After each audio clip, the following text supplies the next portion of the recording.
നമസ്കാരം. ബീഹാർ നിയമസഭാ തെരഞ്ഞെടുപ്പിൽ സീറ്റ് വിഭജന ചർച്ചകൾ ചൂടുപിടിക്കുന്നതിനിടെ ഉടക്കിട്ട് ഹിന്ദുസ്ഥാൻ ആവാം മോർച്ച നേതാവും മുൻ മുഖ്യമന്ത്രിയുമായ ജിതിൻ റാം മാഞ്ചി.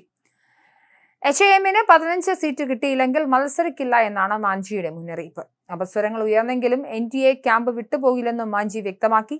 അതേസമയം അദ്ദേഹത്തെ അനുനയിപ്പിക്കാൻ BJP ദേശീയ അധ്യക്ഷൻ JP നദ്ദ സംസാരിച്ചതായാണ് റിപ്പോർട്ട്.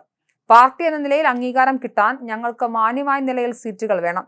15 സീറ്റുകൾ കിട്ടിയില്ലെങ്കിൽ ഞങ്ങൾ തെരഞ്ഞെടുപ്പിൽ മത്സരിക്കില്ല. NDA പിന്തുണയ്ക്കുമെങ്കിലും മത്സരത്തിൽ നിന്നും വിട്ടുനിൽക്കും. എനിക്ക് മുഖ്യമന്ത്രിയാകേണ്ട, എന്റെ പാർട്ടിക്ക് അംഗീകാരം കിട്ടിയാൽ മതി എന്നാണ് ജിതിൻ റാം മാഞ്ചി പറയുന്നത്. പ്രശസ്ത കവി രാംധാരി സിംഗ് ദിൻകറിന്റെ രശ്മിരഥി എന്ന കൃതിയിൽ നിന്നുള്ള വരികൾ ഉദ്ധരിച്ച് നേരത്തെ ഹിന്ദുസ്ഥാൻ ആവാം മോർച്ച ആവശ്യപ്പെടുന്ന സീറ്റുകൾ മാഞ്ചി സൂചിപ്പിച്ചിരുന്നു. മഹാഭാരത യുദ്ധം തടയാൻ ഭഗവാൻ ശ്രീകൃഷ്ണൻ നടത്തുന്ന അവസാനവട്ട ശ്രമത്തെ സൂചിപ്പിച്ചാണ് രശ്മിരഥിയുടെ രചന. ഞങ്ങൾക്ക് 15 ഗ്രാമങ്ങൾ നൽകൂ, ബാക്കിയെല്ലാം നിങ്ങൾ കൈവശം വയ്ക്കൂ.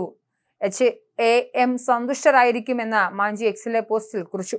യഥാർത്ഥ കവിതയിൽ പാണ്ഡവർക്കായി 5 ഗ്രാമങ്ങളാണ് രാംധാരി സിംഗ് ദിൻകറിന്റെ കവിതയിൽ കൃഷ്ണൻ ആവശ്യപ്പെടുന്നത്. മാഞ്ചി അത് 15 സീറ്റാക്കി മാറ്റുകയായിരുന്നു.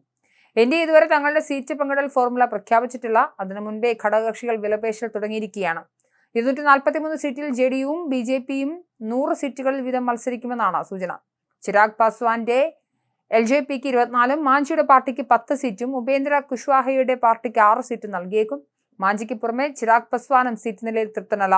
പാസ്വാൻ പ്രശാന്ത് കിഷോറിന്റെ ജൻസ്വരാജ് പാർട്ടിയുമായി കൈകോർക്കുമെന്ന തരത്തിൽ വിലപേശലും നടത്തുന്നുണ്ട്. ചിരാഗ് പാസ്വാനും മാഞ്ചിയും ബീഹാറിലെ തങ്ങളുടെ പ്രസക്തി വർദ്ധിപ്പിക്കാനാണ് ശ്രമിക്കുന്നത്.